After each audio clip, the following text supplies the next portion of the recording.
السلام علیکم دوستوں، welcome to our YouTube channel. Sindh پر عربوں کا دور حکومت 92 ہجری سے شروع ہوتا ہے۔ عربوں کے سندھ پر قبضہ کرنے سے قبل یہاں راجہ داہر حکومت کرتا تھا، جو چچ کا بیٹا تھا۔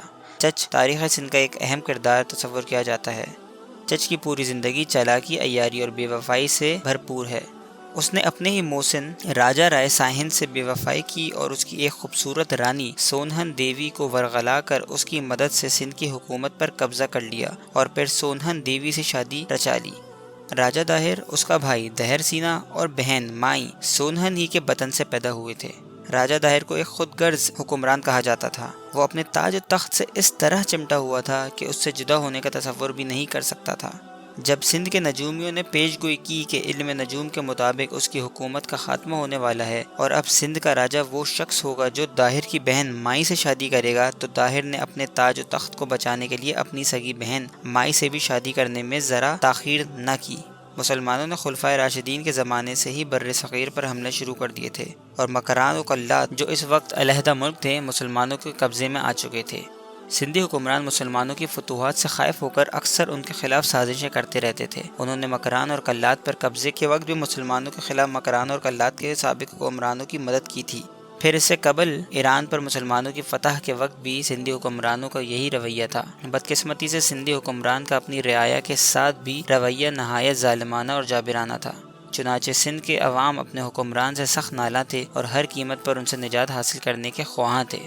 چنانچہ اس سلسلے میں وہ عربوں کو اپنا نجات دہندہ خیال کرتے ہوئے اکثر اپنے خطوط عرب دارالحکومت بھیج کر مسلمانوں کو سندھ پر حملہ کرنے کی ترغیب دلاتے رہتے تھے، مگر مسلمان اسے ہمیشہ سندھ کا اندرونی معاملہ خیال کرتے ہوئے نظر انداز کر دیتے تھے۔ لیکن اس وقت جب راجہ داہر کی شہ پر عرب جانے والے جہازوں کو لوٹ لیا گیا اور ان میں سوار عورتوں اور بچوں کو، جو سرندیپ یعنی سری لنکا سے بیت اللہ شریف کی زیارت کے لیے جا رہے تھے، قیدی بنا لیا گیا، تو اس افسوسناک واقعے نے مسلمانوں کی غیرت و حمیت کو جھنجھوڑ کر رکھ دیا اور وہ سندھ پر حملہ کرنے پر مجبور ہو گئے۔